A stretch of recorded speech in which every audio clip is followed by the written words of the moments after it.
สวัสดีท่านผู้ชมทุกท่านเนาะวันนี้พบกับข้าพเจ้ากรกันสัญญาบาทเนาะตอนนี้เราเข้าสู่บรรยากาศของทริปท่องเที่ยวพัทยาอยู่ที่ประเทศไทยเนาะตอนนี้ก็อยู่กับนิ่มฟังทะเลเลยก็ว่าไหลเนาะตอนนี้จิมาสัมภาษณ์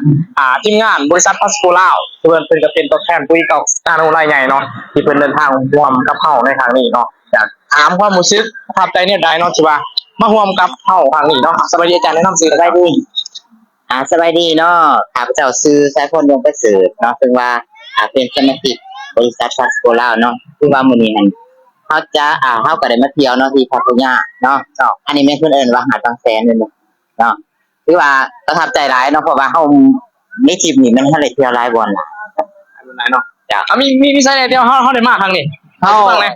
มามื้อแรกเนาะเฮาจะไปบ้านสุภาวดีเนาะบ้านเศรษฐีหยังบ้านเศรษฐีแบบอันซีนเนาะของพัทยาเนาะแล้วหลังจากนั้นเฮาก็มา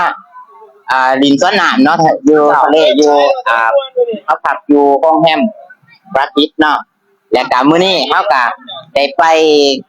เพิ่นเอิ้นว่าเขาสิจันทร์เนาะที่ว่าพระพุทธรูปทองคำในแกะสลักอยู่หน้าผามาเมื่อกี้นี่เนาะแม่นและนี่เฮาก็มาอยู่ทะเลบางแสนเนาะที่ว่า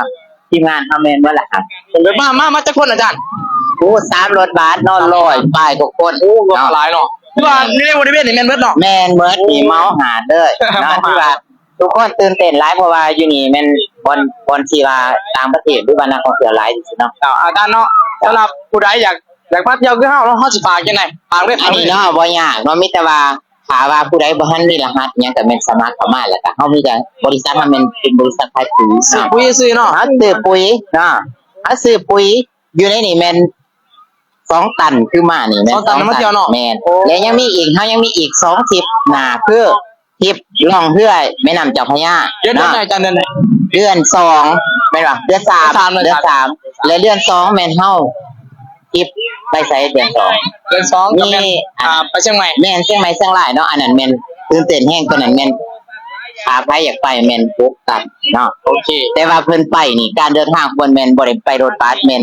ขี่เครื่องบินเนาะถ้าว่าผู้ใดบ่ทันเคยขี่เครื่องบินเนาะอย่าพลาดโอกาสนี้เนาะโอเคฝากโซนทางติดต่ออาจารย์ช่องทางติดต่อที่ว่าเฮาจะอันนั้นมาเนาะก็คือเบอร์ข้าพเจ้าเนาะ922029003นะโอเค